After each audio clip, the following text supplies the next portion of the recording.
Hi, this is David Kahn, the chairman of the Republican Liberty Caucus of Arizona, and I'm here again with our Secretary Treasurer, Ben Beckhart. And today we want to take a little bit of a look at last week's primary results. Some good stuff in there and some disappointing things in there, I think. But there are some races that stood out to us. So starting with the Arizona Senate, I think we were looking at LD6. And Wendy Rogers beat Sylvia Allen in that race. And what's your thoughts on that? Yeah, hi everyone. Ben Beckhart here with the Republican Liberty Caucus. Looking at LD6, the Senate race was up between Wendy Rogers and incumbent Sylvia Allen, and looks like Wendy Rogers won with a pretty healthy margin. It was right now the Secretary of State's website says 5,700 votes, and that's kind of disappointing. If you follow the legislature, you know that Sylvia Allen's a pretty solid conservative. She's got a solid voting record on our legislative scorecards, and she's definitely one of the top scorers in the Senate every year. So I mean, she's not perfect, but she's really good. So I was hoping to see her come on top on that one, but it's unfortunate, and it's really unfortunate because LD6 is a swing district that the Democrats are trying to take. And we know that Wendy Rogers has run several times before and lost. She's a bit of a polarizing candidate, so there's a possibility she could lose the general election there to the Democrats. So hopefully that doesn't happen, but that's just where we're at on the LD6 Senate seat now. Well, hopefully Rogers will do well in the general election. That will definitely be a race for Arizona Republicans to watch. Moving on, the next race we wanted to take note of was LD15, where Nancy Barto beat Heather Carter for the Senate nomination. And that's one we're pretty happy about. Yeah, really glad to see the results there in LD15 with the Senate seat with Nancy Vardo defeating Heather Carter. Right now, the Secretary of State says she's up by 1,700 votes. So they already called the race. Heather Carter conceded, and that's great because Nancy Barto is definitely a huge difference between Heather Carter. If you look at their voting records on the scorecards, you can see there's a huge difference. And we know that Heather Carter's really sabotaged a lot of the Republican efforts in the legislature for the past several years. She's upended the budget, trying to add more spending to it. She kills a bunch of bills every year, because the margin is so short in the Senate. Just her vote alone, can upend the bill and not even get it to the floor for a vote because it won't pass. So that's going to be huge. Nancy Barto's more of a solid conservative, and when they get bills to come up for a vote on the floor, if you're going to have Barto or Carter, Barto's going to vote for freedom a lot more than Heather Carter. So good to see that one. And there's no general election opponent on the Democrat side, so she's in there now. So that's good for Nancy Barto. Yeah, great win, and we're looking forward to working with Nancy. I'd love to see her continue to improve her score on the Liberty scorecard at the end of each session. And the last race in the Senate that we kind of had our eyes on was LD23, which was Michelle Ugenti-Rita. We endorsed Michelle because she has consistently been a top scorer when we've assessed the legislative records on our Liberty scorecard. That was a tough race. I think both people running had some positive attributes to them, but I think here at the RLC, we were looking at a known quantity and felt that that was a good place to stick with. Ben, what are your thoughts on that one? Yeah, it's good to see Michelle Ugenti-Rita win that one. We did endorse her. She's really one of the most effective legislators we have. She gets bills passed. She gets not just little bills. She gets significant bills passed that promote freedom, like occupational licensing reform. She repealed the VLT $32 fee. She's great. She stood up to the governor on the executive orders, and her voting record is one of the best on our scorecards. So we like her. Definitely don't have much anything bad to say about her opponent, Alexander Kolodin, though. He seemed like a solid candidate, and maybe we'll see him run for office again somewhere else, and I think that'd be great because he's a good guy as well. So absolutely. And then there are a few races that we watched on the House side as well. Starting out in LD1, it looks like that's going to be a solid tandem going into the general election there. Yeah, LD1, their House delegation has been kind of disappointing the last few years because you have Noel Campbell, who's really been at the bottom of our scorecard in the Republican caucus for some time. He's the one who created that $32 fee, and he just supports tax increases. He was pushing the gas tax increase. Not really helpful stuff for the Republican caucus. So he's gone now. He didn't run for re-election. And then the other guy last 2 years was Steve Pierce. He was also kind of a low scorer on our scorecard. And now you got Quang Nguyen, who he's endorsed by the Arizona Free Enterprise Club, so we know he's a good conservative limited government guy. He came on top with pretty solid lead. And then the second place candidate that also moves on to the general election is Judy Burgess. And Judy she's a former legislator. She served in the state Senate before.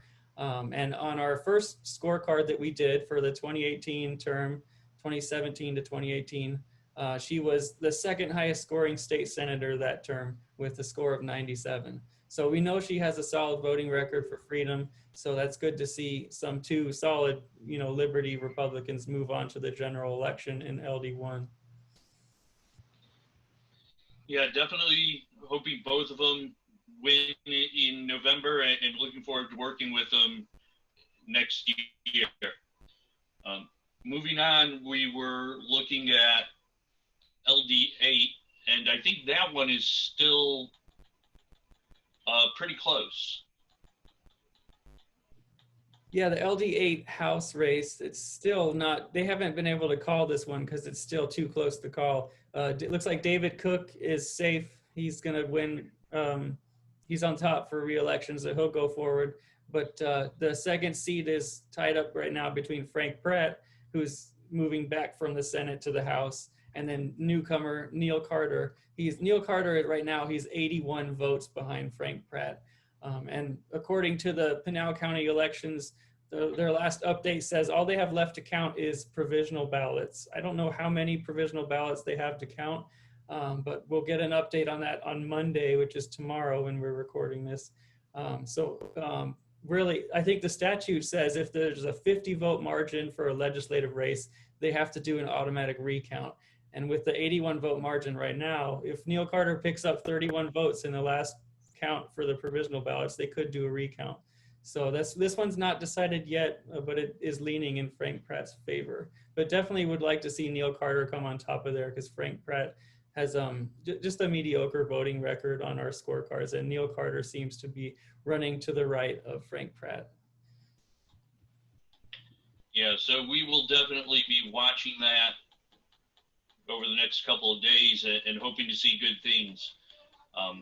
Another race that we wanted to mention is in LD 16, and there were a number of people running for the slots in this race, and I think we're pretty happy with the two people that won.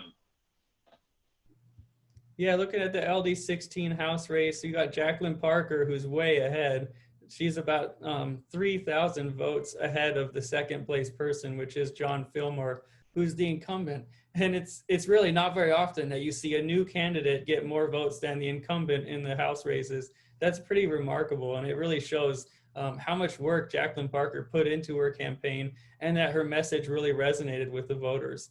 She's a solid conservative, and I think she'll do really well in the House. So we really look forward to working with her. And good to see John Fillmore get the other seat. He's a good guy too. So, yeah, great results there. We're really looking forward to working more with both of them. And then the last race, I think in particular that was contested that we were watching was over in LD 23. So we're going to finish up there again. Yeah, and I think this was a beneficial result as well. Yeah, LD 23, you have John Kavanaugh, he's on top, he's sailing to re-election. And then the second seat is a toss-up between Joseph Chaplik, he's a newcomer, and then the incumbent Jay Lawrence. And it looks like Joseph Chaplik took that seat from Jay Lawrence. So Jay Lawrence is out, the incumbent's down. That's hopefully a good thing, because Jay Lawrence has not scored well on our legislative scorecards. His voting record is kind of wishy-washy and inconsistent.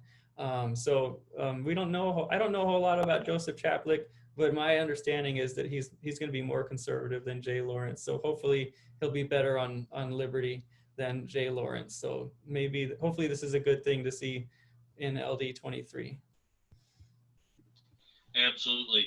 And then just as a wrap up, there were some races that weren't really contested in the primary, but have candidates that we're looking forward to supporting in the general, and hopefully being able to work with them when the new session opens. First, there are the individuals that we officially endorsed: Warren Peterson, Travis Grantham, Shauna Bollock, Walt Blackman, and several of them are going to have some tough races in the general. Any one of those that in particular you think we should be keeping an eye on, Ben? Looking at the candidates that we endorsed, definitely, I mean, Shauna Bollock is the one that's going to be targeted by the Democrats, and we're going to plan on coming out on a Saturday to help knock on doors and talk to voters and get the vote out for her before the general election, because she's definitely a target for the Democrats, and they're trying to flip her seat to flip the House. We have a 1-seat majority in the House. If we lose one seat, if we lose Shauna Bollock, we're not only losing a solid Liberty Republican, we're losing majority of the entire House of Representatives. And that's kind of scary to think about. So we need to do all that we can to support Shauna Bollock and every other Republican on the ballot in the general election to make sure that we keep that majority in the legislature. Yeah, and then I think we've also been watching Travis Angry over in LD4. He seems like he has a lot of promise, and we're looking forward to continuing to learn more about him and hopefully working with him down the road. Absolutely, and there's quite a few other districts where we have good Republicans challenging the Democrats. It'd be great to pick up a seat in one of those districts. I don't know which district's the most favorable. LD 17 just lost a seat last time. Maybe Liz Harris can get one back in the House in LD 17. I don't know, maybe in LD 27, Tatiana Pena is running a great campaign. Hopefully we can pick up a seat or two in one of these districts from the Democrats. So, yeah. That would be great. So that's kind of what we're watching here at the Republican Liberty Caucus, and some of the people we think are very deserving of support going forward in the general. And we're definitely going to continue to watch every race and help out where we can. And hopefully we'll be able to start working with some of these newcomers and continue to work with some of the incumbents when the legislature goes back in session. So I think that's it for today. Thanks for watching. Thank you for watching. We'll talk to you all later.